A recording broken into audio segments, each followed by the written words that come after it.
Mbak Elita, boleh diceritain nggak Mbak, gimana di 2026 ini sebagai brand owner itu mempertahankan bisnisnya Mbak? Saat ini di 2026 cara mempertahankan bisnis sebenarnya yang aku lakukan ada 3 Mas. Jadi pertama kita tuh harus punya skill mendengarkan, melihat dan merasakan. Jadi 3 hal ini nih benar-benar penting banget. Yang pertama itu. Yang kedua kita perlu bisa mencari akar masalahnya itu apa. Ketika ada sesuatu hal yang ada isu, kita tuh jangan sampai mengabaikan. Karena dengan kita tahu akar masalahnya itu akan menyelesaikan separuh pekerjaan kita atau separuh masalah kita. Nah, ketiga, ketika udah nemu, langsung action plan. Dan pastikan action plan itu, kita itu yang actionable dan terukur. Karena kalau punya action plan tapi susah untuk dilakukan, ya sama aja, masalah tadi nggak punya solusi kan.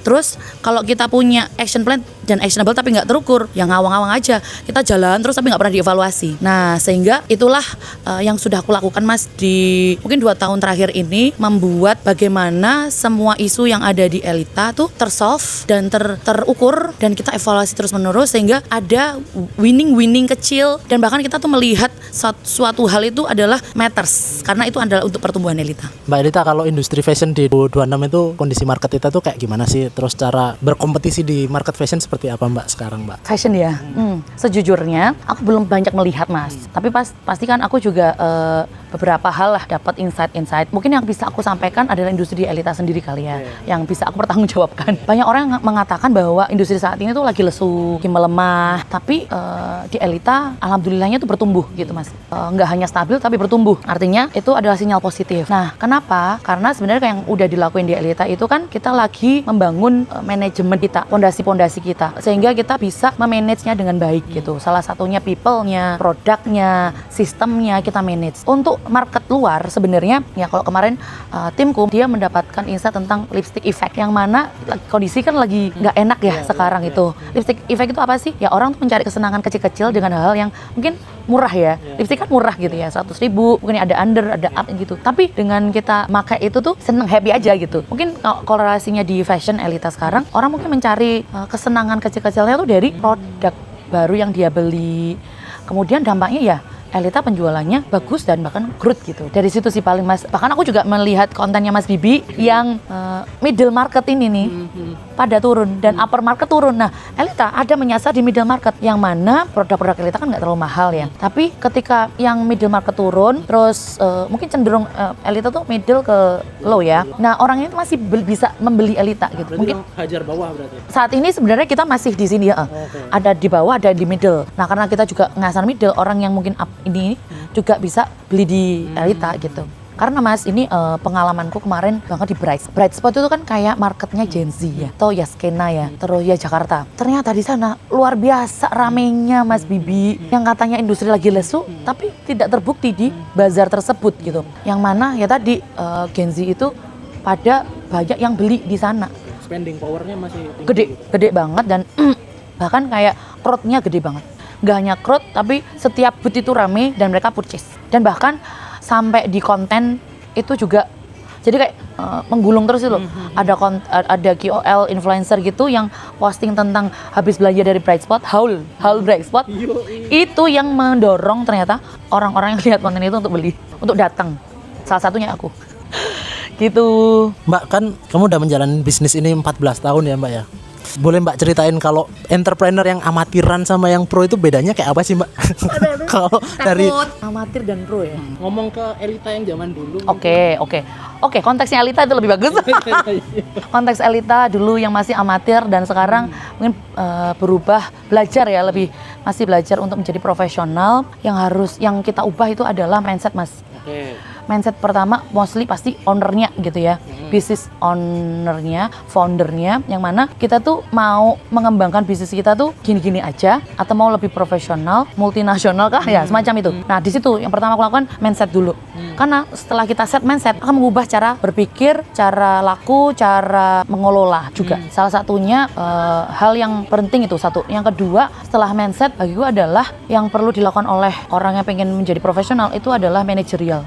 Dulu aku saat masih mengelola sendiri, aku nggak ada tuh Mas manajemen apapun, tidak termanage semuanya. Mulai dari uang, produk, people, bahkan sampai sistem nggak ada. Nah, ketika aku belajar sedikit demi sedikit, mulai dari manage orangnya, manage uangnya, sampai manage sistem sampai sekarang tuh, bahkan sekarang masih berjalan Mas, memberikan dampak yang luar biasa besar. Oke, terima kasih. Dan jangan mengira itu sesuatu hal yang besar yang dilakukan ya Mas. Itu hal yang sangat kecil sekali loh Mas. Terus menerus. Hal-hal kecil yang kita step by step ini ternyata yang kita pupuk sampai sekarang sehingga kelihatan hasilnya. Oh, karena kita melakukan hal-hal kemarin, dampaknya sampai segini ya. Contoh hal kecil mungkin yang kita lakukan kemarin adalah sesimpel kita dulu di 2017 ya, kita nggak ada tuh laporan keuangan. Kita bikin admin yang untuk membuat laporan keuangan. Semua yang intinya kayak penjualan, pemasukan itu semua tercatat dan dijadikan laporan keuangan. Yang dampaknya pas pandemi aku rasakan, aku akhirnya bisa menganalisis pas pandemi kemarin isunya adalah tidak ada penjualan selama sebulan, uang habis untuk investasi internal Elita ya. Nah ini karena apa? Kita cek laporan keuangan, ternyata uang kita banyak ada di aset produk. Nah dari situ aku yang nggak concern pada keuangan sehingga belajar banget gimana baca laporan keuangan, gimana menganalisis dan gimana membuat keputusan berdasarkan laporan keuangan. Dan bahkan sampai saat ini aku sangat berterima kasih adanya laporan keuangan ini menjadi dasar utamaku untuk memutuskan banyak hal, mostly semua hal di Elita. Karena dasar ini yang akhirnya berdampak gitu. Nah yang terakhir nih Mas, yang terakhir banget yang aku sebut tadi adalah leadership skill. Leadership skill kan banyak banget ya. Nah menurutku salah satunya adalah kemampuan kita bisa mendengar, melihat, menganalisis. Nah kalau aku sebut kemarin kan ada logos, pathos, dan ethos. Nah itu yang harus kita miliki sebagai seorang leader. Karena saat kita mengelit 1-5 orang itu ternyata berbeda dengan mengelit sampai 100 orang. Dan apalagi saat kita ngomong sama staff dan kita akan mendelegasikan kepada middleman itu juga berbeda. Bagaimana kita bisa mengempower mereka juga dalam mengempower tim-timnya. Itu ya Mas ya. Thank you. Semoga membantu. Mbak Elita kalau lihat tren fashion sekarang dan semua industri ini ya di fashion itu seperti apa pendapat? Ngomongin industri fashion. Oke, masa depan industri fashion dan kalau kita mau mulai gitu kan Mas. Iya, disclaimer pendapat pribadi, aku data belum banyak. Aku ngelihat masa depan fashion tuh masih bagus banget ya Mas. Karena aku masih optimis lah, istilahnya kayak aku masih optimis utamanya market di Indonesia. Aku ngelihat masih besar banget karena aku ada di produk modest, memang pemainnya banyak. Memang red ya Mas. Red banget, tapi konsumen itu ternyata aku ngelihat konsumen itu butuh brand yang engage dengan mereka makin kesini. Engage dengan apa? Dengan value-nya, dengan activity-nya, bahkan ya dengan brand-nya. Mostly mungkin aku sendiri juga cukup picky terhadap produk yang aku pakai atau brand yang aku pakai karena mereka itu mewakili nilai-nilaiku gitu. Nah tapi lagi-lagi ya ketika kita mau memulai bisnis di tahun sekarang, terutama di fashion, pastikan dulu kamu tuh mau menarget pasar apa, segmentasi pasarmu siapa, target marketmu siapa, sampai kamu mau di posisi yang mana. Ya kalau disingkat STP ya, segmenting, targeting, positioning. Sehingga semakin jelas STP-mu, kamu akan dipermudah untuk membuat, kamu akan bikin produk apa, komunikasimu akan seperti apa, dan akhirnya produk, komunikasi, service yang kamu berikan ke mereka bisa fit sama mereka. Dan pastikan juga saat memulai pun itu kamu juga menggunakan namanya minimum viable product, yang mana jangan sampai kamu mencoba dengan produk yang banyak banget 1000 pieces langsung. Kalau tipeku enggak ya, kalau tipeku aku mencoba dengan minimum viable product dulu lah. Nah kalau di Elita mungkin di awal-awal dulu aku memulainya dengan kayak mungkin 20 pieces satu produk, 50-100 pieces kalau memang itu mungkin dalam satu artikel gitu. Nah setelah itu dites 5 produk, oh ternyata yang produk ini yang bagus nih, ya udah kita tinggal copy aja nih produk-produk yang bagus ini untuk jadiin istilahnya kayak core produk kita. Setelah dapat gitu kan kita jadi dapat learningnya. Pastikan juga kamu juga mengevaluasi data customer, data produk yang terjual, kemudian data marketmu. Kamu tepat nggak apa yang kamu target dengan kamu kasih ini masuk nggak dengan brandmu? Apa yang Mbak Elita lihat perbedaan dari tahun pertama ke tahun ke-14 ini tentang marketingnya ya? How to market produk atau cara marketingnya gimana? Dulu bazar, sekarang ada online to offline. Oke, aku bisa. Ini baru aku pelajari kemarin pasti. How to market sekarang ya. Ya sebenarnya kalau saat ini ngomongin Elita yang dulu, kita tuh yang aku tahu marketing itu hanya advertising, KOL gitu ya, jualan. Dah, tapi ternyata setelah aku mempelajari apa itu marketing, itu mengubah cara pandangku tentang marketing. Nah, ngomongin how to market sekarang, sebenarnya kalau yang aku jalanin dulu, Elita itu masih jualan bazar to bazar, itu adalah bentuk marketing channelnya Elita salah satu, selain sales channel ya. Nah, saat ini kita mencoba itu omni channel. Distribusi channelnya secara omni channel, komunikasinya integrated marketing. Jadi bagaimana dari hulu ke hilir itu terintegrasi marketingnya.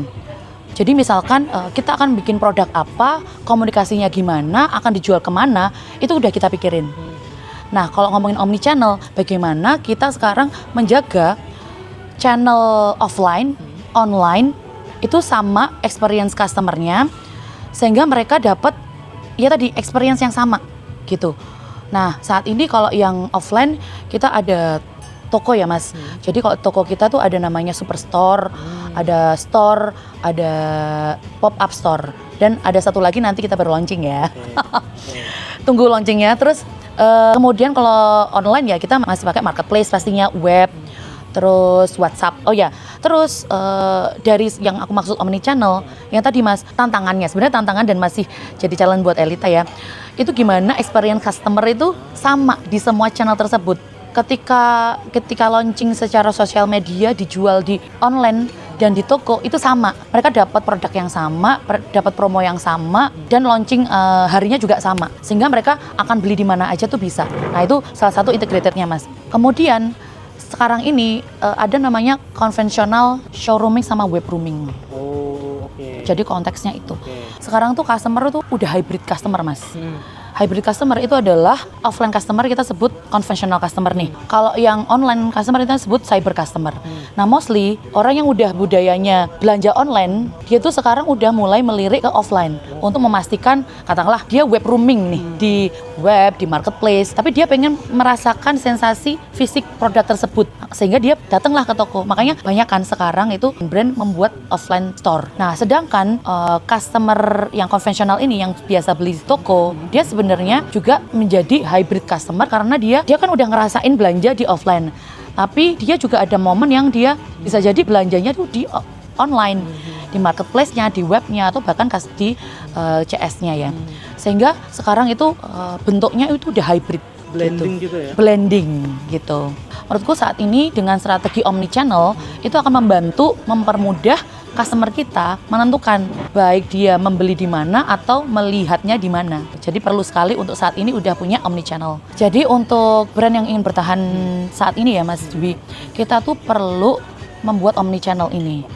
Jadi membuat pengalaman customer sama di setiap channelnya, baik online maupun offline, sehingga mereka ada di mana, kemana, itu mendapatkan pengalaman yang sama, sehingga ya goals kita ya tadi, mereka bisa membeli produk kita dan bisa repurchase lagi. Gitu. Thank you. Terima kasih Mbak Elita. Sama-sama.